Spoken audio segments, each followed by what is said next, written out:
Hi நண்பர்களே. ஒரு பக்தன் தான் வணங்குற தெய்வத்தையே விட்டுட்டு வேற ஒரு தெய்வத்தை வணங்க போனா என்ன ஆகும்? அங்க ஒரு பெரிய ரகசியம் இருக்கு. ஒரு பக்தன் பல வருஷமா சிவனை மட்டுமே வணங்கிட்டு வந்தாள். ஆனா எவ்வளவு கும்பிட்டும் சிவன் தரிசனம் கிடைக்கவே இல்லை.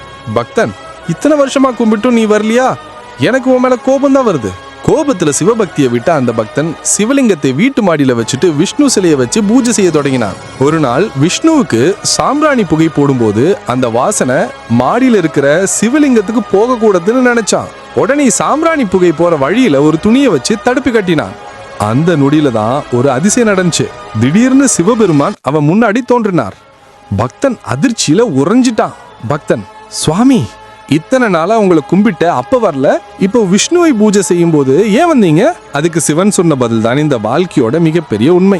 சிவன், மகனே, நீ இத்தனை நாளா இந்த மனசுல நம்பிக்கை இல்லாம சடங்குக்காக பூஜை செஞ்ச, அப்ப நாங்க வரல.